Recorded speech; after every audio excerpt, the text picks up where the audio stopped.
വിവാഹത്തലേന്നാണ്. എല്ലാവരും തിരക്കിലാണ്. തറവാട് ബന്ധുക്കളെ കൊണ്ട് നിറഞ്ഞിരുന്നു. ആരെ അറിയില്ല എങ്കിലും എല്ലാവരെയും നോക്കി പുഞ്ചിരിച്ച് തറുക്കുകയാണ് യാമി.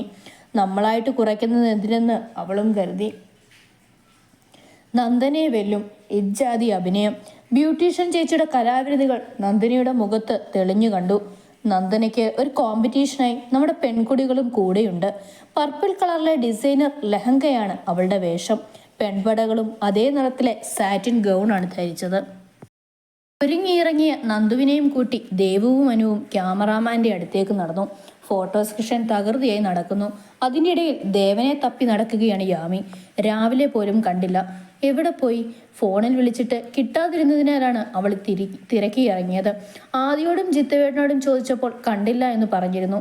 ആലോചനയോടെ അവൾ തറവാടിന്റെ പിന്നാമ്പുറത്തേക്ക് നടന്നു. എല്ലായിടവും ബന്ധുക്കളെ കൊണ്ട് നിറഞ്ഞിരുന്നു. അല്ലടി വച്ചേ, നീ ഇതെങ്ങോട്ടാ? ഏതോ ഒരു മുത്തശ്ശി അവളോടായി ചോദിച്ചു. അത് മറുപടി പറയാനാകാതെ അവൾ തപ്പിത്തടഞ്ഞു. മുത്തശ്ശി വീണ്ടും എന്തൊക്കെയോ ചോദിക്കുന്നുണ്ട്. മറുപടി പുഞ്ചിരിയിലൊതുക്കി അവൾ നിന്നു. മോളെ, നീ ഇവിടെ വന്നിരിക്കുകയാണോ? അവിടെ അവരൊക്കെ തിരക്കുന്നുണ്ട്. പിന്നിൽ നിന്ന് പരിചയമുള്ള ശബ്ദം അച്ചമ്മയുടെ കേട്ടാണ് അവൾ തിരിഞ്ഞു നോക്കിയത്. അല്ല, ഗൗരിയമ്മ അകത്തേക്ക് കയറുന്നില്ലേ? അവളുടെ അടുത്തായി നിൽക്കുന്ന മുത്തശ്ശിയെ നോക്കി അച്ചമ്മ ചോദിച്ചു. കയറാൻ തുടങ്ങുമ്പോഴാണ് ഈ കുട്ടിയെ കണ്ടത്. ഇത് ദേവന്റെ? ആ അതെ, യാമിനി. അച്ചമ്മ അവളെ അവർക്ക് പരിചയപ്പെടുത്തി കൊടുത്തു. അവരുടെ കൂടെ മുറ്റത്തേക്ക് നടക്കുമ്പോഴും അവളുടെ കണ്ണുകൾ അവിടെ മുഴുവൻ അലയുന്നുണ്ടായിരുന്നു. ഫോട്ടോയ്ക്ക് പോസ് ചെയ്യുന്ന നന്ദുവിനെ നോക്കി കളിയാക്കി ചിരിക്കുകയാണ് ദേവുവും അനുവും. അവരുടെ കൂടെ ഹരിതയും നേതുവും വീണയും യാമിയും ചേർന്നപ്പോൾ അവിടെ പൊട്ടിച്ചിരികൾ ഉയരുന്നു. കിട്ടുന്ന ഗ്യാപ്പിൽ നന്ദു അവരെ നോക്കി ദഹിപ്പിക്കുന്നുമുണ്ട്. അതൊക്കെ അവളുമാർക്ക് എവിടെ കൊള്ളാനാണ്? ഫാമിലി ഫോട്ടോയ്ക്കായി എല്ലാവരെയും വിളിച്ചു വരുത്തിയിരുന്നു. അതിനിടയിലും ദേവനില്ല എന്നറിഞ്ഞ യാമിയിൽ പരിഭവം ഉണർത്തി. ആദ്യം എല്ലാവരെയും പൊസിഷനിൽ നിർത്തി. യാമിയെ കണ്ട് അവനും വിഷമം തോന്നി. ക്യാമറ ചേട്ടൻ റെഡി പറഞ്ഞ് ക്ലിക്ക് ചെയ്യാനായി തുടങ്ങിയതും പിന്നിൽ നിന്ന് ഓടിക്കിതച്ചു വരുന്ന ദേവനെ കണ്ട് യാമിയുടെ മിഴികൾ വിടർന്നു. ആദി വെയിറ്റ് ചെയ്യാൻ പറഞ്ഞതനുസരിച്ച് ക്യാമറ ചേട്ടൻ വെയിറ്റ് ചെയ്തു. ദേവൻ വന്ന് അവളുടെ വലതുഭാഗത്തായി ചേർന്ന് നിന്നു. അവനെ നോക്കാതെ പരിഭവത്തോടെ നിൽക്കുന്ന അവളെ കണ്ട് അവനിൽ കുസൃതി നിറഞ്ഞു. പതിയെ ഇടത് കൈകൊണ്ട് അവളുടെ ഇടുപ്പിലൂടെ ചേർത്ത് പിടിച്ചു.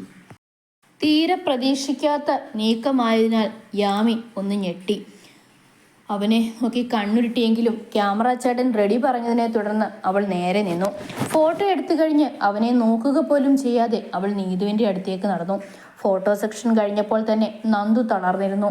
വരുന്നവരെയും പോകുന്നവരെയും ഒക്കെ നോക്കി ഒരേ ഭാവത്തിൽ നിൽക്കുകയാണ് നന്ദു. അവളുടെ അവസ്ഥയിൽ സഹതാപം അറിയിച്ചുകൊണ്ട് ദേവുവും അനു ഇടവും വലവും തന്നെയുണ്ട്. യാമിയെ എല്ലാവരെയും പരിചയപ്പെടുത്തുന്ന തിരക്കിലാണ് ദേവൻ. വകയിലെ അമ്മായിമാരെയും മുത്തശ്ശിമാരെയും പരിചയപ്പെട്ട് അവളും ക്ഷീണിച്ചിരുന്നു. എല്ലാം കഴിഞ്ഞപ്പോൾ നേരം ഒരുപാട് വൈകിയിരുന്നു. ആഹാരം കഴിച്ചെന്ന് വരുത്തിയതിനു ശേഷം യാമി മുറിയിലേക്ക് നടന്നു. ഫ്രഷായി വന്ന് കട്ടിലേക്ക് വീണു. ഗാഠമായ ഉറക്കം കണ്ണുകളിലേക്ക് പടർന്നിറങ്ങുമ്പോഴും വാതിൽ പാടി തുറക്കുന്ന ശബ്ദം അവൾ കേട്ടിരുന്നു. കണ്ണുകൾ വലിച്ചു തുറന്നവൾ നോക്കിയപ്പോൾ കണ്ടു അകത്തേക്ക് കയറുന്ന ദേവനെ. തന്നെ കണ്ട് തിരിഞ്ഞു കിടന്ന് അവളെ ഒന്ന് നോക്കിക്കൊണ്ട് അവൻ ബാത്റൂമിലേക്ക് കയറി. ഫ്രഷായി വന്ന് അവനും കിടന്നു. ദൂരേക്ക് നീങ്ങി മാറിക്കിടന്നുറങ്ങുന്ന അവളെ അടുത്തേക്ക് കിടത്തി നെഞ്ചിലേക്ക് ചേർത്ത് പിടിച്ചുകൊണ്ട് അവനും ഉറങ്ങി. അത് രാവിലെ തന്നെ എല്ലാവരും ഉണർന്നിരുന്നു. യാമി കുളിച്ചിറങ്ങിയപ്പോഴേക്കും ദേവൻ ഉണർന്നിരുന്നു. ധൃതിയിൽ എന്തൊക്കെയോ ചെയ്യുന്ന അവളെ നോക്കി അവൻ ബെഡിൽ തന്നെ കിടന്നു. അലമാരയിൽ നിന്ന് ഡ്രസ്സ് എടുത്ത് അയൺ ചെയ്യാൻ തുടങ്ങുകയാണ് അവൾ. സാരി അയൺ ചെയ്തുകൊണ്ട് നിൽക്കുമ്പോഴാണ് പിൻകഴുത്തിലായി ദേവന്റെ ശ്വാസച്ചൂട് അവൾ അറിഞ്ഞത്. ഒന്ന് ഞെട്ടിയെങ്കിലും തിരിഞ്ഞു നോക്കിയില്ല. അവൻ വിളിച്ചത് കേട്ടിട്ടും അവൾ മറുപടി കൊടുക്കാതെ ജോലി തുടർന്നു. അവളിലേക്ക് ഒന്നുകൂടി ചേർന്ന് നിന്നുകൊണ്ട് ഇടത് കൈ അവളുടെ ഇടുപ്പിലായി അമർത്തി. ഇത്തവണ യാമി പെട്ടുപോയി. അവൻ്റെ കൈയുടെ ബലത്തിൽ അവൾ വിറയ്ക്കാൻ തുടങ്ങി. വിട് വിട് ദേവേട്ട, അവൾ വിറയലോടെ പറഞ്ഞു. അപ്പോൾ നിനക്ക് നാവുണ്ടല്ലേ? ആ, നാവുമുണ്ട്, പല്ലുമുണ്ട്. എന്തേ സംശയമുണ്ടോ? കൈ വിടുവിക്കാൻ ശ്രമിച്ചുകൊണ്ട് അവൾ അവൻ്റെ നെഞ്ചിലിടിച്ചു. ഉണ്ട്, സംശയമുണ്ട്. ഒന്ന് സോൾവ് ചെയ്താടോ. അവളുടെ കഴുത്തിലേക്ക് മുഖം ചേർത്തുകൊണ്ട് അവൻ പറഞ്ഞു. വിട്, ദേ ഞാൻ അയൺ ബോക്സ് എടുത്ത് വെച്ച് തരും, പറഞ്ഞേക്കാം. അതും പറഞ്ഞുകൊണ്ട് അവൻ്റെ കൈ വിടുവിക്കാൻ ശ്രമിച്ചതും നിലതെറ്റി അവൻ മുന്നോട്ടാഞ്ഞു. ഉയർത്തി വെച്ചിരുന്ന അയൺ ബോക്സിൽ യാമിയുടെ കൈ പതിക്കാനായി ആഞ്ഞതും ദേവൻ മറു കൈകൊണ്ട് അവളുടെ കൈ മറച്ചു. അവൻ്റെ കൈ അയൺ ബോക്സിലെ ചൂടിൽ തട്ടിയിരുന്നു. ആ! ദേവൻ കൈ കുടഞ്ഞുകൊണ്ട് അവളിൽ നിന്നും അടർന്നു മാറി. അയ്യോ ദേവേട്ടാ, പൊള്ളിയോ?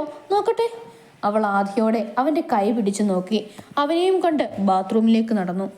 തണുത്ത വെള്ളം വീണപ്പോൾ നന്നായി നീറുന്നുണ്ടായിരുന്നു. എങ്കിലും അവൻ്റെ കണ്ണുകൾ നിറഞ്ഞു തുടങ്ങുന്ന അവളുടെ മിഴികളിൽ തങ്ങി നിന്നു. സോറി ദേവേട്ടാ, ഞാൻ അറിയാതെ, അവൾ പറഞ്ഞുകൊണ്ട് ചെറുതായി പൊള്ളിയ അവൻ്റെ കൈയിലേക്ക് ഊതിക്കൊടുത്തു. അയ്യേ, നിനക്ക് സോറിയോ? കഷ്ടം, നീ ഇത്ര സില്ലിയാണോ? അവൻ കളിയാക്കി ചിരിച്ചുകൊണ്ട് അവളെ നോക്കി. നല്ല വേദനയുണ്ടോ? അവൻ പറഞ്ഞതൊന്നും ശ്രദ്ധിക്കാതെ അവൾ ചോദിച്ചു. ഇല്ലടോ, നീ പോയി റെഡിയാകുക, ചെല്ല. അവൻ അവളെ റെഡിയാകാൻ അയച്ചതിന് ശേഷം ഫ്രഷ് ആകാനായി പോയി. ഫ്രഷായി ഇറങ്ങുമ്പോൾ മുറിയിൽ അവളെ കണ്ടില്ല. ടേബിളിൽ അയൺ ചെയ്ത് ഷർട്ടും മുണ്ടും ഇരിക്കുന്നുണ്ട്. ബെഡിലായി അവളുടെ സാരിയും ഇരിക്കുന്നു. നോക്കട്ടെ ദേവ, ഒരുപാട് പൊള്ളിയോ? ജിത്തുവിൻ്റെ ശബ്ദം കേട്ടാണ് അവൻ പിറകിലേക്ക് നോക്കിയത്. ജിത്തുവിൻ്റെ പിന്നിലായി നിൽക്കുന്ന യാമിയെ നോക്കി അവൻ കണ്ണുരുട്ടി. ഏയ് ഇല്ല ഏട്ടാ, ഞാൻ ഓക്കെയാണ്, ജിത്തു പറഞ്ഞുകൊണ്ട് അവൻ്റെ അടുത്തേക്ക് നടന്നു. ഇവിടെ ഒരാൾ എന്നെ നിലം തൊടുവിക്കാതെയാണ് കൊണ്ടുവന്നത്. ജിത്തു പറഞ്ഞത് കേട്ട് യാമി മുഖം കുനിച്ചു. അവൻ്റെ കൈ നോക്കി ചെറിയ പൊള്ളലാണെന്ന് ഉറപ്പിച്ചതിന് ശേഷം തല കുനിച്ചു നിൽക്കുന്ന യാമിയെ ഒന്ന് നോക്കി ചിരിച്ചുകൊണ്ട് ജിത്തു താഴേക്ക് പോയി. നീ ഇതിവിടെ ഫുള്ള് ഫ്ലാഷ് ആക്കിയോ? ചൂണ്ടുവിരലിനാൽ അവളുടെ മുഖമുയർത്തിക്കൊണ്ട് അവൻ ചോദിച്ചു. ഞാൻ ആരോടും പറഞ്ഞില്ല. അവൾ പറഞ്ഞത് കേട്ട് അവൻ്റെ കണ്ണുകൾ കൂർത്തു. അമ്മയോട് പറഞ്ഞു, പിന്നെ നീതുവേച്ചിയോടും ജിത്തുവേട്ടനോടും, അല്ലാതെ വേറെ ആരോടും. അപ്പോൾ എങ്ങനെയാ കാര്യങ്ങൾ? എന്ത് കാര്യങ്ങൾ? അവൾ സംശയത്തോടെ ചോദിച്ചു. പ്രായശ്ചിത്തം ചെയ്യുന്നില്ലേ? അവൻ കള്ളച്ചിരിയോടെ ചോദിച്ചു. ചെയ്യാലോ. അവളിലും കുറുമ്പ് നിറഞ്ഞു. ഉറപ്പാണോ? അവൻ ഒറ്റപ്പുരികം ഉയർത്തിക്കൊണ്ട് ചോദിച്ചു. ഉറപ്പ്. അവളും അതുപോലെ മറുപടി പറഞ്ഞു. കാര്യം കേട്ടുകഴിഞ്ഞ് വാക്കുമാറരുത് കേട്ടല്ലോ. ഇല്ല ദേവേട്ടൻ പറയ. അവൻ ഒന്ന് മൂളിക്കൊണ്ട് അവളുടെ അധരങ്ങളിലായി തൊട്ടു. അധരങ്ങളിലെ അവൻ്റെ സ്പർശനം അറിഞ്ഞ് അവളൊന്ന് പുഞ്ചിരിച്ചു. അവൻ്റെ പാദങ്ങളിലേക്ക് കയറി നിന്നുകൊണ്ട് പെരുവിരലൂന്നി ഉയർന്നുകൊണ്ട് അവൻ്റെ മുഖം പതിയെ താഴ്ത്തി. അവളുടെ ബുദ്ധിമുട്ട് മനസ്സിലാക്കി അവൻ താഴ്ന്നു കൊടുത്തു. മെല്ലെ അവൻ്റെ കീഴ്ച്ചുണ്ടും നുണഞ്ഞു തുടങ്ങി. പതിയെ അവൾ മേൽച്ചുണ്ടിലും ആധിപത്യം സ്ഥാപിച്ചതോടെ ദേവനിൽ വികാരങ്ങൾക്ക് ചൂട് പിടിച്ചു തുടങ്ങിയിരുന്നു. ശാന്തത മാറി തുടങ്ങിയിരുന്നു. ഫോൺ റിങ് ചെയ്യുന്നത് കേട്ടെങ്കിലും വേർപിരിയാൻ കഴിയാതെ അവർ ചുംബനച്ചൂടിൽ അലിഞ്ഞു നിന്നു. ഡോറിൽ തട്ടുന്ന ശബ്ദം കേട്ട് യാമി പിടഞ്ഞു മാറി. ചുണ്ടും മുഖവും അമർത്തി തുടച്ചുകൊണ്ട് അവൻ വാതിൽ തുറന്നു. ഇതുവരെ റെഡിയായില്ലേ? വേഗമാവട്ടെ മോളെ, ഒരുങ്ങി പെട്ടെന്ന് വാട്ടോ, മായ അവരെ കണ്ടു പറഞ്ഞിട്ട് പോയി. ദേവൻ ഡോർ ലോക്ക് ചെയ്തുകൊണ്ട് അവളെ നോക്കി. ഇതുപോലെ ഞാൻ എപ്പോൾ ചോദിച്ചാലും തരണം, അവൻ ഷർട്ടെടുത്ത് ധരിച്ചുകൊണ്ട് പറഞ്ഞു. അവൻ പറഞ്ഞത് കേട്ട് അവൾ കണ്ണു തള്ളി. അവൻ പെട്ടെന്ന് തന്നെ റെഡിയായി താഴേക്ക് പോയി. അവളും റെഡിയാകാൻ തുടങ്ങി. ഡാർക്ക് പീച്ച് കളർ കാഞ്ചീപുരം സാരിയും ബീഡ് വർക്ക് ചെയ്ത ബ്ലൗസും അതിനു ചേരുന്ന സിമ്പിൾ റൂബി നെക്ലേസും അണിഞ്ഞു. മുഖത്തെ മിനക്കുപണി കൂടി കഴിഞ്ഞൊരുങ്ങി ഇറങ്ങി നേരെ നന്ദിനിയുടെ അടുത്തേക്ക് പോയി. പെൺപടകളെല്ലാം ഫോട്ടോ സെക്ഷൻ തുടങ്ങിയിരുന്നു. എല്ലാം കഴിഞ്ഞ് അവിടുന്ന് നേരെ കൺവെൻഷൻ സെൻറ്ററിലേക്ക് യാത്രയായി. പിന്നീട് എല്ലാം വളരെ വേഗം കഴിഞ്ഞു. വിശാലിൻ്റെ താലി സ്വീകരിച്ചുകൊണ്ട് നന്ദന അവൻ്റെ നല്ല പാതിയായി. നിറഞ്ഞൊഴുകിയ മിഴികളോട് യാത്ര പറഞ്ഞിറങ്ങുന്ന നന്ദനയെ കണ്ട് അവിടെ കൂടി നിന്നവരുടെ കണ്ണുകളും ഈറിനണിഞ്ഞു. അടുത്തത് നീ. ഇതെല്ലാം കണ്ട് ദേവുവിൻ്റെ ചെവിയിലായി ആദി പറഞ്ഞു. നിറമിഴികളോടെ അവനെ തിരിഞ്ഞു നോക്കി അവൾ നിന്നു. കലങ്ങിയ മിഴികൾ കണ്ട് അവനും വല്ലാതെയായി. സ്വാഭാവികം. എത്ര കീരിയും പാമ്പുമാണെന്ന് പറഞ്ഞാലും അവളുടെ നിറഞ്ഞ കണ്ണുകൾ കാണുമ്പോൾ ആദിക്ക് വിഷമം വരും. ഈ സന്ദർഭത്തിൽ ഒരു ബാക്ക്ഗ്രൗണ്ട് സോങ് ഞാൻ ഡെഡിക്കേറ്റ് ചെയ്തോട്ടെ. ഇതെല്ലാം കണ്ട് യാമി അവരോടായി പറഞ്ഞു. എന്താ ഇവിടെ? ദേവന്റെ ഗാംഭീര്യ ശബ്ദം കേട്ട് യാമി പാട്ട് നിർത്തി തിരിഞ്ഞോടാൻ നിവർത്തിയില്ലാതെ ആദിയുടെ അടുത്തേക്ക് നീങ്ങി നിന്നു. യാമി ചേച്ചി പാട്ട് പാടിയതാ. ഇത്രയും നേരം വിഷമിച്ചു നിന്ന ദേവു പൊട്ടിച്ചിരിയോടെ പറഞ്ഞത് കേട്ട് യാമി അമ്പരന്നു. ഏതു പാട്ട്? ദേവന്റെ ശബ്ദത്തിലെ ഭീകരത മാറി ശാന്തത നിറഞ്ഞു. ദേവാ, ഒന്നിഞ്ഞു വന്നേ. വല്ലിച്ചൻ വിളിച്ചത് കേട്ട് അവൻ യാമിയെ ഒന്ന് നോക്കിയതിനു ശേഷം അവിടേക്ക് നടന്നു. ആ നോട്ടത്തിലൊരു വശപ്പിശകില്ലേ? അവൾ ആലോചിച്ചു. ഇല്ലായിരിക്കും. ആശ്വസിച്ചുകൊണ്ട് അവൾ ഗ്രീൻ റൂമിലേക്ക് നടന്നു. അവിടെ ഇവിടെയായി കൂട്ടം കൂടി നിൽക്കുന്ന ബന്ധുജനങ്ങളെ നോക്കി പുഞ്ചിരിച്ചുകൊണ്ട് അവൾ മുന്നോട്ട് നടന്നു. ഗ്രീൻ റൂമിൽ ആരുമില്ലായിരുന്നു. നന്ദുവിൻ്റെ സാധനങ്ങൾ ഇരിക്കുന്ന ബോക്സും കവറുകളും എടുത്ത് പുറത്തേക്ക് ഇറങ്ങാനായി തിരിഞ്ഞതും മുന്നിൽ കൈകെട്ടി നിൽക്കുന്ന ദേവനെ കണ്ട് അവൾ പേടിച്ചുപോയി. എന്താ? എന്ത്? താടി ഒഴിഞ്ഞുകൊണ്ട് അവളുടെ അടുത്തേക്ക് നടന്ന് അവൻ ചോദിച്ചു. ആ വരവിലെ പന്തികേട് അവൾക്ക് മനസ്സിലായിരുന്നു. രാവിലെ അവൻ പറഞ്ഞതോർത്ത് അവളിൽ വിറയൽ നിറഞ്ഞു. ദേ അമ്മ! അവൾ പറയുന്നത് കേട്ട് ദേവൻ പെട്ടെന്ന് തിരിഞ്ഞു നോക്കി. അവൻ തിരിഞ്ഞു നോക്കിയ ഗ്യാപ്പിൽ അവൾ കയ്യിൽ നിന്ന് സാധനങ്ങളുമായി പുറത്തേക്കോടി. മീശ പിരിച്ചു വെച്ചുകൊണ്ട് അവളുടെ പിറകെ നടന്നു. മുഖത്തെ പുഞ്ചിരിയിൽ കുറുമ്പ് നിറഞ്ഞു നിന്നു. വൈകുന്നേരം വിശാലിൻ്റെ ഫ്രണ്ട്സിനും ഫാമിലിക്കുമായിട്ട് റിസപ്ഷൻ ഉണ്ടായിരുന്നു. തറവാട്ടിലേക്ക് പോയി ഫ്രഷ് ആയതിനു ശേഷം എല്ലാവരും അവിടേക്ക് പോകാൻ റെഡിയായി. ദേവൻ്റെ കണ്ണിൽപ്പെടാതെ നടക്കുകയാണ് യാമി.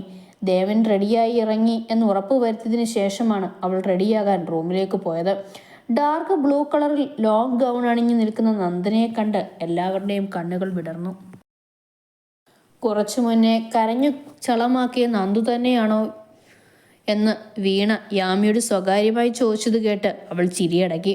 കുടുംബക്കാരെ കണ്ട് വിശേഷങ്ങൾ പറയുകയാണ് നന്ദു. ഇതിനിടയിൽ ദേവൻ യാമിയെ തപ്പി നടപ്പാണ്. മുന്നിലെ ഐസ്ക്രീം സെക്ഷനിൽ ക്യൂ നിൽക്കുന്ന യാമിയെ അവൻ കണ്ടിരുന്നില്ല. യാമിയുടെ പിന്നിലായി ബാക്കി പെൺതരികളുമുണ്ട്.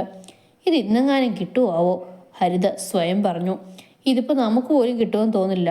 അനു, ഈ വയസ്സായ അമ്മച്ചിമാരെയൊക്കെ കൊണ്ട് വന്നപ്പോഴേ എനിക്കറിയായിരുന്നു, ദേവു കുറച്ചുറക്കം പറഞ്ഞു. ആരടി അമ്മച്ചി? യാമി ദേവുവിനെ നോക്കി കണ്ണുരുട്ടി. അയ്യോ, ചേച്ചിയല്ല. പിന്നെ എന്നെയാണോ ദേവു? നീതി ചോദിച്ചു. ഏയ്, എൻ്റെ ഏട്ടത്തി ഞാൻ അങ്ങനെ പറയുമോ? ഓഹോ, അപ്പം നമ്മളെയാണ്. ഹരി വീണ പറഞ്ഞത് കേട്ട് ദേവു തലയിൽ കൈവച്ചു. അയ്യോ, നിങ്ങളെ ആരെയും അല്ല, ഞാൻ എന്നെ തന്നെയാണ് പറഞ്ഞേ. നിങ്ങൾക്കൊക്കെ ഇപ്പോഴും സ്വീറ്റ് 17 അല്ലേ? ദേവു പറഞ്ഞുകൊണ്ട് നേരെ നിന്നു. ക്യൂവിൽ നിന്നും അടുത്തത് കാരണം ഐസ്ക്രീം എന്ന ആഗ്രഹം അവർ ഉപേക്ഷിച്ചു. വിഷമം ഫുഡ് അടിച്ചു തീർത്തു. കഴിച്ചു കഴിഞ്ഞയുടൻ അവർ പോകാനായി ഇറങ്ങി. നന്ദനയുടെ കണ്ണുകൾ വീണ്ടും നിറയുന്നത് കണ്ട് വിശാൽ അവളെ ചേർത്ത് പിടിച്ചു. തിരികെ തറവാട്ടിലെത്തിയപ്പോഴേക്കും നേരം ഒരുപാട് വൈകിയിരുന്നു. ഡൈനിങ് ടേബിളിനടുത്തായി യാമി ആലോചനയിലിരിക്കുകയാണ്. എങ്ങനെ റൂമിലേക്ക് പോകുമെന്നാണ് എയിം. പോയല്ലേ പറ്റൂ, അവൾ ആലോചിച്ചുകൊണ്ട് എഴുന്നേറ്റു. നീ പോകുവാണോ? തൊട്ടടുത്തിരുന്ന വീണ ചോദിച്ചു. ആ ചേച്ചി, ഉറക്കം വരുന്നു. ഹരിയേച്ചി കിടന്നോ? യാമി ചോദിച്ചു. അവൾ നേരത്തെ കിടന്നു, അവൾക്ക് നല്ല തലവേദന. അതും പറഞ്ഞുകൊണ്ട് വീണയും എഴുന്നേറ്റു. ബെഡിൽ കിടന്നുറങ്ങുന്ന ദേവനെ കണ്ട് യാമിക്ക് സമാധാനമായി. ആശ്വാസത്തോടെ അവൾ ബാത്റൂമിലേക്ക് നടന്നു. കട്ടിലിൻ്റെ ഓരം ചേർന്ന് അവൾ കിടന്നു. തൊട്ടടുത്തായി അവളുടെ സാമീപ്യം അറിഞ്ഞ് അവൻ്റെ ചുണ്ടുകളിൽ പുഞ്ചിരി വിരിഞ്ഞു. പതിയെ അവളുടെ അടുത്തേക്ക് കിടന്നു. എടി കള്ളി! അവളുടെ കാതോരം ചുണ്ടു ചേർത്തുകൊണ്ട് അവൻ വിളിച്ചു. യാമി ഞെട്ടിപ്പോയി. ഉറങ്ങിയില്ലേ? അവൾ മനസ്സിലാലോചിച്ചു. നീ ഇത്ര നേരം എൻ്റെ അടുത്ത് നിന്ന് ഒളിച്ചു കിടക്കും? അവൻ്റെ നേർത്ത ശബ്ദം കേട്ട് അവൾ വിയർത്തു തുടങ്ങി. എന്നാലും ഒന്നും അറിയാത്തതുപോലെ അവൾ കണ്ണടച്ചു കിടന്നു. അവളുടെ കള്ളയുറക്കം കണ്ട് ദേവനിൽ കുറുമ്പ് നിറഞ്ഞു. പതിയെ അവളുടെ കഴുത്തിലേക്ക് മുഖം ചേർത്തവൻ കിടന്നു. അവളിലെ വിറയൽ പുറത്തു വരാതിരിക്കാൻ ശ്രദ്ധിച്ചു. അതു മനസ്സിലാക്കി അവൻ താടി രോമങ്ങൾ കൊണ്ട് കഴുത്തിൽ ഇക്കിളിയാക്കാൻ തുടങ്ങിയിരുന്നു. തീരെ സഹിക്കാൻ പറ്റാതെ ആയപ്പോൾ അവൾ അറിയാതെ പൊട്ടിച്ചിരിച്ചുപോയി. അവളുടെ ചിരി കേട്ട് അവൻ അവളിൽ നിന്നും അടർന്നു മാറി. കണ്ണു തുറന്നു കിടക്കുന്ന അവളെ നോക്കി അവൻ കിടന്നു. നീ വാക്ക് പാലിച്ചില്ല കേട്ടോ, അവനെ നോക്കി പല്ലിളിച്ച് അവൾ കാണിച്ചു. ഇടം കൈകൊണ്ട് അവളെ തന്നിലേക്ക് ചേർത്ത് അവളുടെ സിന്ദൂരരേഖയിൽ ചുംബിച്ചു. അവൻ്റെ ചുംബനം സ്വീകരിച്ചുകൊണ്ടവൾ അവനിലേക്ക് ചേർന്നു. അവൻ്റെ ചുണ്ടുകൾ വീണ്ടും അവളിൽ പതിഞ്ഞുകൊണ്ടിരുന്നു. അവൻ്റെ സ്പർശനത്തിൽ പ്രണയവും കാമവും ഇടകലർന്നൊഴുകാൻ തുടങ്ങി. ഡോറിൽ തട്ടുന്ന ശബ്ദം കേട്ടുകൊണ്ടാണ് പിറ്റേന്ന് അവർ ഉണർന്നത്. ദേവൻ്റെ നെഞ്ചിൽ നിന്ന് പിടഞ്ഞു മാറിക്കൊണ്ടവൾ എഴുന്നേറ്റു. പുതപ്പും വാരിച്ചുറ്റി ബാത്റൂമിലേക്കോടുന്ന അവളെ കണ്ട് അവൻ പൊട്ടിച്ചിരിച്ചു. ഡോറിൽ വീണ്ടും ശക്തമായി തട്ടുന്നത് കേട്ട് ദേവൻ എഴുന്നേറ്റ് വാതിൽ തുറന്നു. ദേവുവാണെന്ന് കണ്ട് അവനിൽ സംശയമുണർന്നു. എന്താടി? അവൻ്റെ ഗൗരവത്തോടെയുള്ള ചോദ്യം കേട്ട് അവൾ പല്ലു മുഴുവൻ പുറത്ത് കാണിച്ചു ചിരിച്ചു.